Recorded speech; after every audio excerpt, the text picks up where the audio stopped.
Middlemarch, written by George Eliot, who wrote under that pseudonym, whilst her real name was Mary Ann Evans. Book 1, Miss Brooke. Chapter 1. Since I can do no good because a woman reach constantly at something that is near it. The Mead's Tragedy, Beaumont and Fletcher. Miss Brooke had that kind of beauty which seems to be thrown into relief by poor dress. Her hand and wrist were so finely formed that she could wear sleeves not any less bare of style than those in which the Blessed Virgin appeared to Italian painters, and her profile as well as her stature and bearing seemed to gain the more dignity from her plain garments, by which the side of provincial fashion gave her the impressiveness of a fine quotation from the Bible, or from one of our elder poets in a paragraph of today's newspaper. She was usually spoken of as being remarkably clever, but with the addition that her sister Celia had more common sense. Nevertheless, Celia wore scarcely more trimmings, and it was only to close observers that her dress differed from her sister's, and had a shade of coquetry in its arrangements, for Miss Brooke's plain dressing was due to mixed conditions, in most of which her sisters shared. The pride of common ladies had something to do with it. The Brooke connections, though not exactly aristocratic, were questionably good. If you inquired backward for a generation or two, you would not find any yard-measuring or parcel-tying forefathers lower than an admiral or a clergyman, and there was even an ancestor discernible as a Puritan gentleman who served under Cromwell, but afterward conformed and managed to come out of all political troubles as the proprietor of a respectable family estate, naturally regarded frippery as the ambition of a huckster's daughter. Then there was well-bred economy, which, in those days, made show in the dress the first item to be deducted from, when any margin was required for expenses more distinctive of rank. Such reasons would have been enough to account for plain dress, quite apart from religious feeling.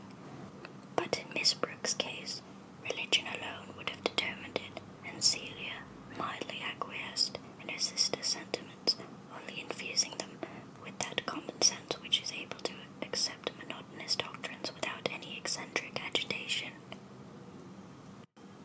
Dorothea knew many passages of Pascal's Pensées and of Jeremy Taylor by heart, and to her the destinies of mankind, seen by the light of Christianity, made the solicitudes of feminine fashion appear an occupation for bedlam.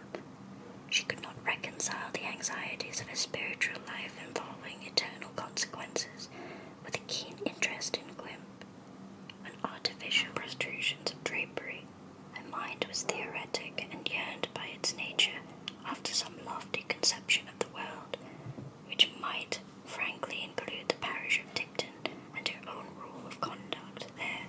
She was enamoured of intensity and greatness, and rash in embracing whatever seemed to her to have those aspects, likely to seek martyrdom, to make retractions, and then to incur martyrdom, after all, in a quarter where she had not sought it. Certainly such elements in the character of a marriageable girl tended to interfere with her lot and hinder it from being decided, according to custom, by good looks, vanity, and merely canine affection. With all this, she, the elder of the sisters, was not yet 20, and they had both been educated since they were about 12 years old, and had lost their parents on plans at once narrow and promiscuous, first in an English family and afterwards in a Swiss family at Lausanne, their bachelor uncle and guardian trying in this way to remedy the disadvantages of their orphaned condition. It was hardly a year since they had come to live at Tipton Grange, with their uncle, a man nearly 60, of an acquiescent temper, miscellaneous opinions, and uncertain vote. He had travelled in his younger years, and was held in this part of the country to have contracted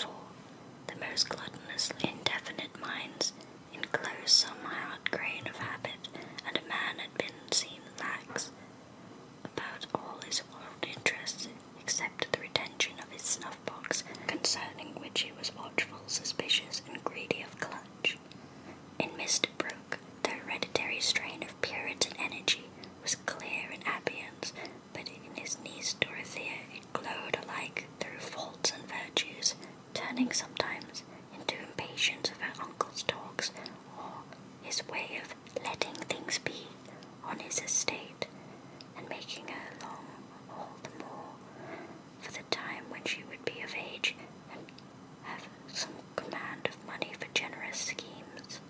She was regarded as an heiress, for not only had her sister 700 a year from each of their parents, but if Dorothea married and had a son, that son would inherit Mr. Brooke's estate, presumably worth about 3,000 a year, a rental which seemed wealth to provincial families, still discussing Mr. Beale's late conduct on the Catholic question, innocent of future goldfields, and of that gorgeous plutocracy which had so notably exalted the necessities of genteel life.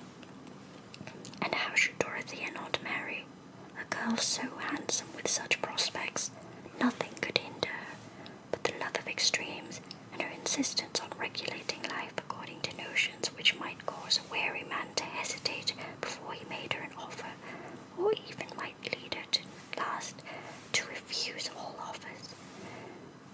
A young lady of some birth and fortune who knelt suddenly down on a brick floor by the side of a sick labourer and prayed fervently, as if she thought herself living in the time of the apostles, who had strange whims of fasting like a papist, and of sitting up at night to read old theological books. Such a wife might awaken you some fine morning with a new scheme for the application of her income, which would interfere with political economy and the keeping of saddle horses. A man would naturally think twice before he risked himself in such fellowship. Women were expected to have weak opinions, but the great safeguard of society and domestic life was that opinions were not acted on. Sane people did what their neighbours did, so that if any lunatics were at large, one might know and avoid them. The rural opinion about the new young ladies, even among the cottagers, was generally in favour of Celia, as being so amiable and innocent-looking, while Miss Brooke's large eyes seemed like her religion, too unusual and striking. Poor Dorothea, compared with her, the innocent-looking Celia was knowing and worldly wise. So much subtler is a human mind than the outside tissues, which makes a sort of blazonary or clock face for it. Yet those who approached Dorothea through prejudice against her by this alarming hearsay found that she had a charm unaccountably reconcilable with it. Most men thought her bewitching when she was on horseback. She loved the fresh air and the various aspects of the country, and when her eyes and cheek glowed with mingled pleasure, she looked very little like a devotee. Riding was an indulgence which she allowed herself in spite of conscientious qualms. She felt she enjoyed it in a pagan, sensuous way, and always looked forward to renouncing it. She was open, ardent, and not in the least self-admiring indeed. It was pretty to see how her imagination adorned her sister Celia with attractions altogether superior to her own, and if any gentleman appeared to come through the Grange from some other motive other than seeing Mr. Brooke, she concluded that he must be in love with Celia. Sir James Gentham, for example, whom she constantly considered from Celia's point of view, inwardly debating whether it would be good for Celia to accept him, that he should be regarded as a suitor to herself, would have seemed to her a ridiculous irrelevance. Dorothea, with all her eagerness to know the truths of life, retained very childlike ideas about marriage. She felt sure that she would have accepted the judicious hooker if she had been born in time to save him from the wretched mistake he made in matrimony with John Milton when his blindness had come on, or any of the other great men whose odd habits it would have been glorious piety to endure. But an amiable, handsome baronet, who said exactly to her remarks, even when she expressed uncertainty, how could he affect her as a lover? The really delightful marriage must be that where your husband was a sort of father and could teach you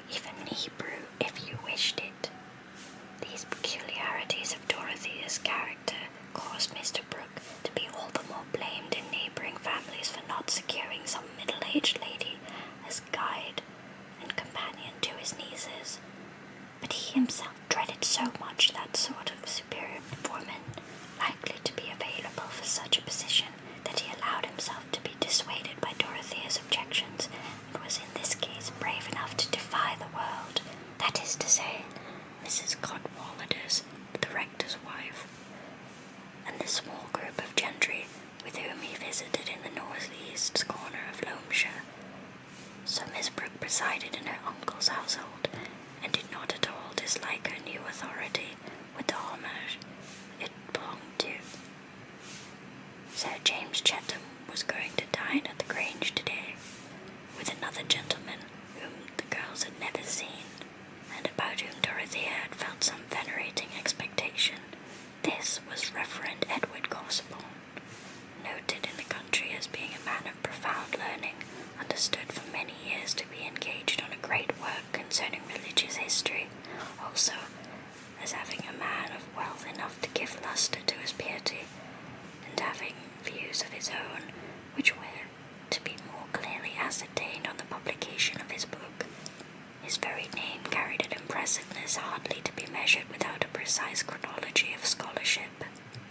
Early in the day, Dorothy had returned from the infant school, which she had set in going to the village, and was taking her unusual place in the pretty sitting room which divided the bedrooms of the sisters, bent on finishing a plan for some buildings, a kind of work which she delighted in, when Celia, who had been watching her with a hesitating desire to propose something, said, "Dorothea, dear, if you don't mind, if you are not very busy, suppose we looked at Mamma's jewels today, and divided them.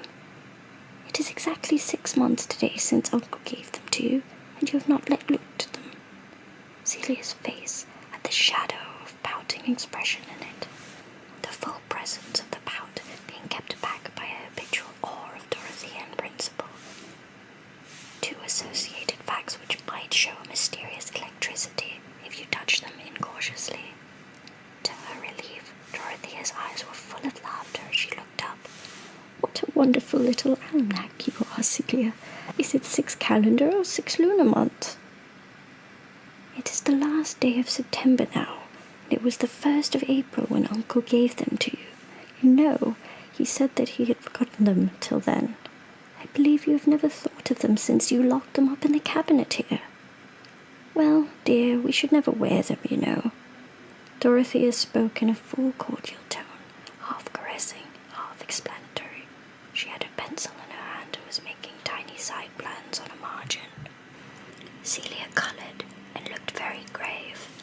"I think, dear, we are wanting, in respect to Mamma's memory, to put them by and take no notice of them, and," she added, after hesitating a little, with a rising sob of mortification, "necklaces are quite unusual now, and Madame Bonsoir, who was stricter in some things, even than you are now, used to wear the ornaments, and Christians generally. Surely there are women in heaven now who wore jewels." Celia was conscious of some mental strength when she really applied herself to an argument. "You would like to wear them?" exclaimed Dorothea, an air of astonished discovery animating her whole person with dramatic action, which she had caught from that very Madame Bonsoir who wore the ornaments. "Of course, then, let us have them out. Why did you not tell me before? But the keys, the keys!" She pressed her hands against the side of her head and seemed to despair of the memory. "They are here," Celia said, with whom this explanation had been long meditated and prearranged. "Pray open the larger drawer of the cabinet and get out the jewel box." The casket was soon opened before them, and the various jewels spread out, making a bright parterre on the table. It was no great collection, but a few of the ornaments were really of remarkable beauty, and the finest was obvious at first, being a necklace of pure amethysts, set in exquisite gold work, and a pearl cross with 5 brilliants in it. Dorothea immediately took up the necklace and fastened it around her sister's necks, which fitted almost as closely as the bracelet, but the circlet suited the Henrietta Maria style of Celia's head and neck, and she could see that as she did, in the pier glass of Yes, Celia, you can wear that with your Indian muslin. But this cross you must wear with your dark dresses. Celia was trying not to smile with pleasure. Oh, Dodo, you must keep the cross yourself. No, no, dear, no, said Dorothea, putting her hand up with careless deprecation. Yes, indeed you must. It would suit you in your black dress now, said Celia insistingly. You might wear that. Not for the world, not for the world. A cross is the last thing I would wear as a trinket, Dorothea shrugged and shuddered slightly. Then you will think it wicked in me to wear it, said Celia uneasily. No, dear, no, said Dorothea, stroking her sister's cheek. Souls have complexions too. What will suit one will not suit another. But you might like to keep it for Mamma's sake. No, I have other things of Mamma's, her sandalwood box, which I am so fond of. Plenty of things. In fact, they are all yours, dear. We need discuss them no longer. There, take away your property. Celia felt a little hurt. There was a strong assumption of superiority in this puritanic toleration, hardly less trying to the bonds of flesh of an unenthusiastic sister than a puritanic persecution. But how can I wear these ornaments if you, who are the elder sister, will never wear them?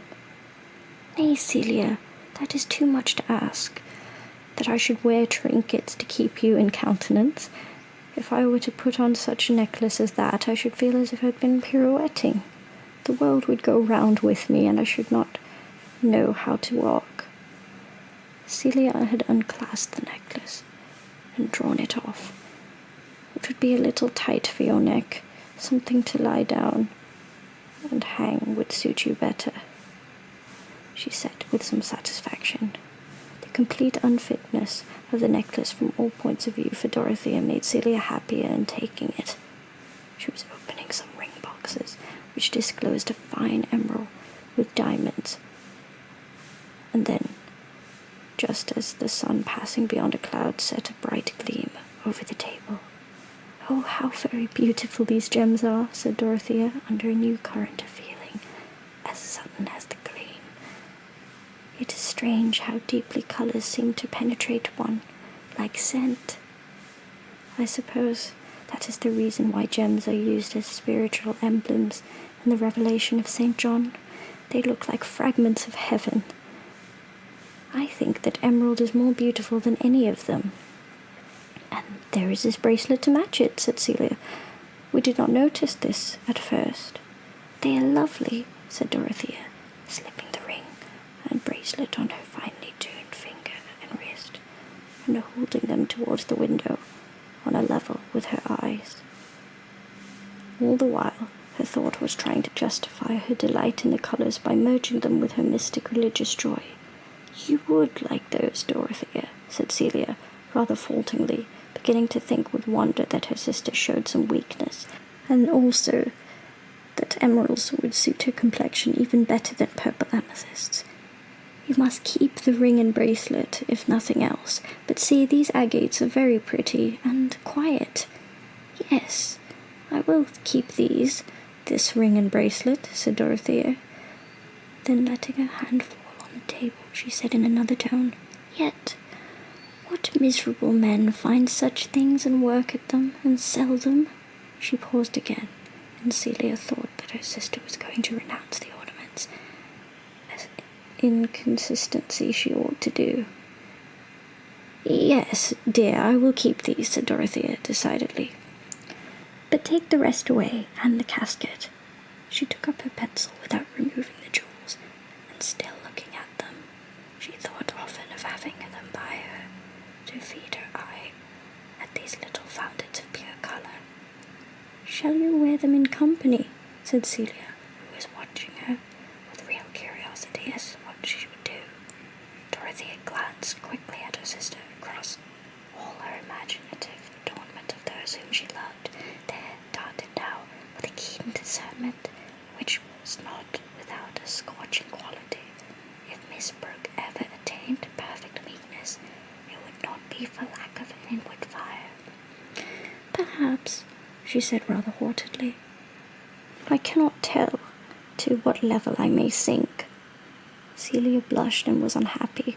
She saw that she had offended her sister, and dared not even say anything pretty about the gift of the ornament, which she put back in the box and carried away. Dorothea, too, was unhappy, as she went on with her plan drawing, questioning the purity of her own feeling and speech in the scene which she had ended with that little explosion. Celia's consciousness told her that she had not been at all in the wrong. It was quite natural and justifiable that she should have asked that question, and she repeated to herself that Dorothea was inconsistent.